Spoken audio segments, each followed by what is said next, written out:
Guys, welcome back to some more AFK Arena. Today we're over on the test account and we're going to be looking at the new event. Now this event, we know we do have the lucky wheel that is up, Treasure Vanguard, but we are also seeing the pursuit of treasures. Now overall with the pursuit of treasures, you do get these little gemstones. You can see right here, we have 1 of 100 and there are different levels. Now I believe if I remember correctly, this is actually an event that is over on the companion server. So again, I hopped over to the test server and I am seeing it here. This is also a guild event. So you'll see right here that it is guild. So your guildies can go in here and you can use these tickets, use the tickets to share rewards with all guild members.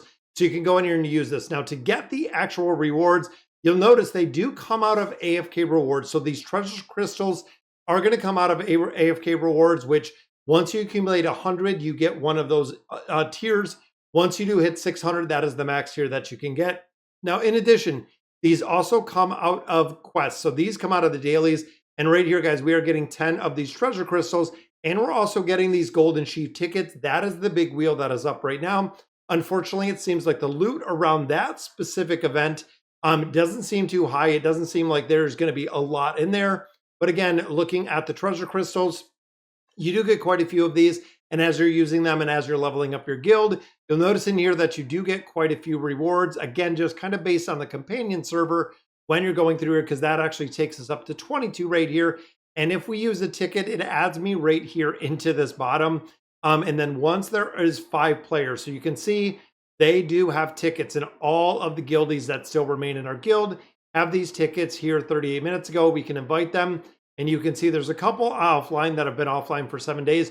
So if you're looking to do this, again, the active guild, very similar to what we see with the guild boss, you're going to really need to be active within here because you're not going to be able to go through and fill all this out if you are not in a guild that is active. So let's run through exactly kind of what the guidelines for this is. During the event, you can get those treasure crystals from AFK rewards, your daily chest, the first 2 battles against the guild hunt for Riz. Let's take a look at that as well.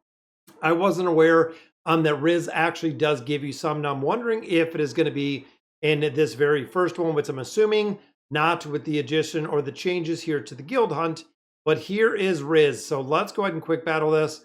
See if we get, and yeah, there we go. There are 30 treasure crystals out of there. And I'm wondering if it was only, I thought it said the first one. But unfortunately, we only get 1 attempt in there, but that's okay because we got a little bit more. That takes us up to 52, 48 to get the next tier. Now, looking at the rewards in here, you can see we are getting half of an elite stone. But when you hit 100, then when you hit this 200, you're actually getting some baits out of here. 300 is going to give you that second half. So that is going to give you 1 full elite hero. Then we have some red chests in here. We do have some poke coins and we have 5 Stargazer scrolls. So even thinking in here, guys, is kind of looking at the rewards, it seems like this is a lot more limited rewards. Even getting 6 red chests out of here seems like it is super limited rewards out of here, just based on, again, what we've seen on the companion server and looking at the rewards that we have up in this top right.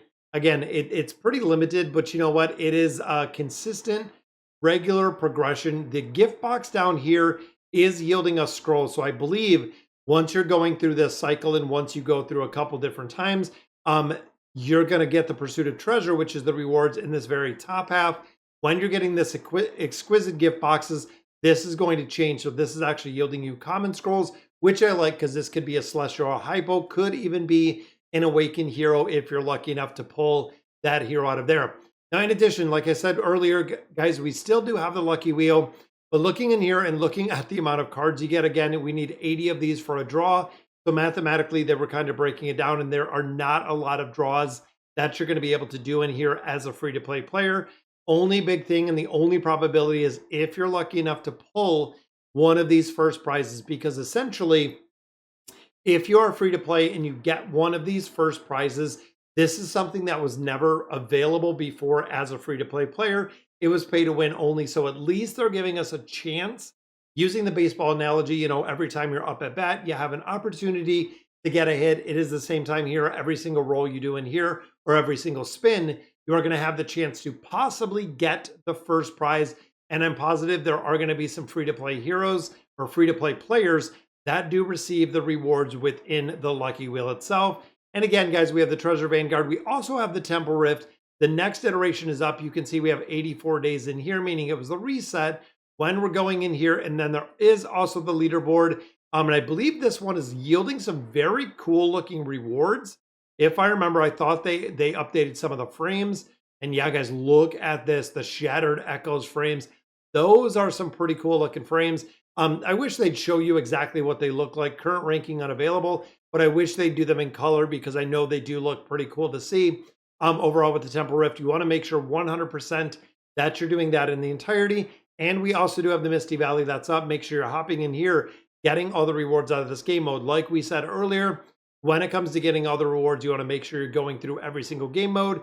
And even here, guys, we are up to chapter 45 to get those draconic insignias. Also looking at getting some of these epic emblem chests, some of the red chests.